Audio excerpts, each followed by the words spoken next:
Welcome back, you guys. You just read Dogs in Court.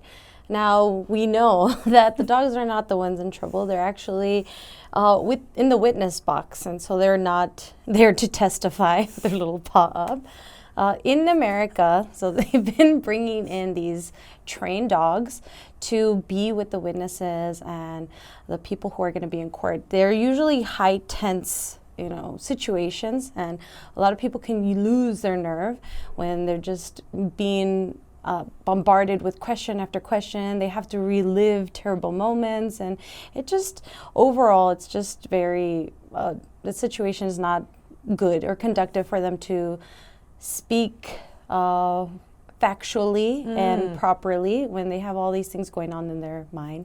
In the U.S. courts, they have these dogs, usually Labrador retrievers or golden retrievers, and they're highly trained. So they have a really good demeanor, and they're not going to be intrusive at all. Many people have said that this actually is a negative because it could sway the jurors, the people who are there to kind of decide if they agree with what's going on or they disagree. They might say that the dog being there might make somebody look less guilty, and they might focus on just the dog, or might humanize somebody who has done very terrible things. So people are still on the fence if it's a good thing or not. However, they're trying to bring that into Korea. So in Korea, it's quite different. The judicial process is quite different than in America. In America, we have people that will also aid the judge in making a decision. So these non-biased people will be there, the jury, and they will look at the evidence and then make their own decision. However, in Korea, it's a big room with just the judge. Like there's a few judges, 3 or 4, and they make the decision. So it's quite a high tense situation. Yeah, right. Just being there and trying to plead your case to these judges can make some people be quite uncooperative, and they lose their nerve. So like a lot of psychological, mental stress in that situation. So Korea is trying to adopt this method of having this dog. So we'll see how well it works and how it goes down the line and with the years to come. And hopefully it helps in these cases, and people's nerves are soothed thanks to these dogs. My question is, if you had the option, would you choose to have a dog with you in court?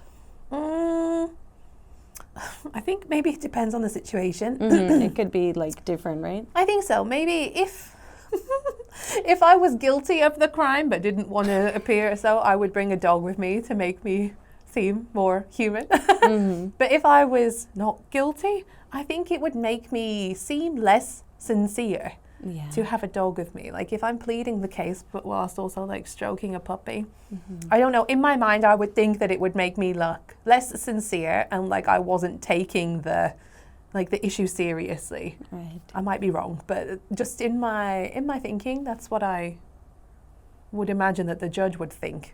How about you? Well, I think that's the reason some people were against it, because they thought that it could sway, the jury, because if they see like, oh, they're just playing with the dogs, so they're not taking it seriously.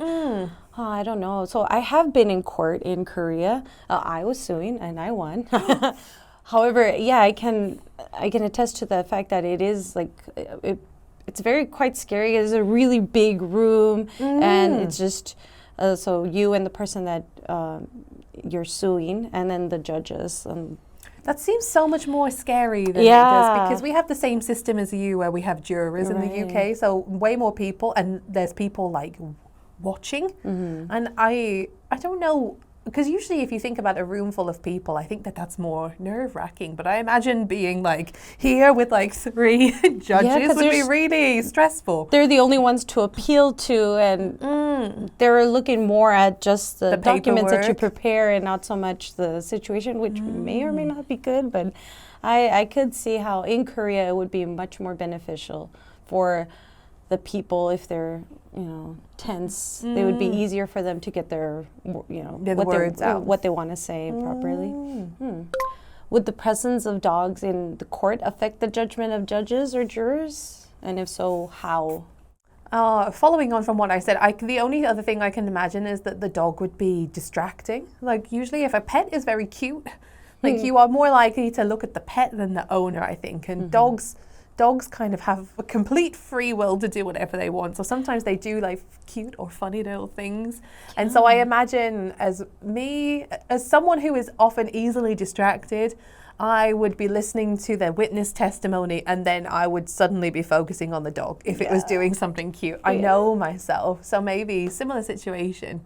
Yeah, so they would have to get like a neutral face looking dog because the kitty would be too cute. Yeah, right. Oh, no, that's quite difficult. I do think that it could affect, but I mean, there's a lot of science that goes into like how we like perceive things. So they even hire the defendants teams or the people who are getting sued. Like they'll hire someone that will direct everything from like what they're wearing, the way they like address the jury and how they look, the words that they use. Yeah, using color theory too. Exactly. So the dogs might aid in that area. I don't know. So I mean, I also guess it might depend on the type of dog.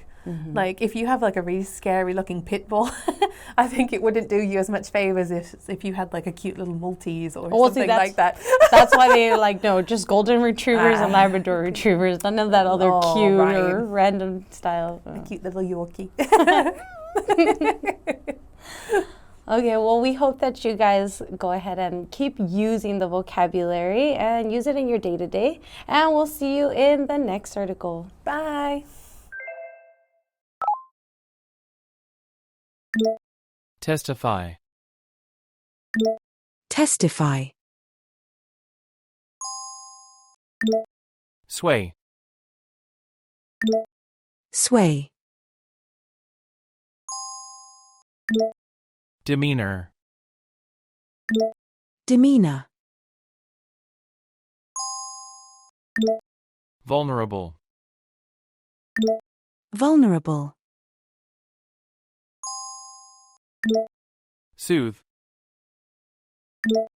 Soothe.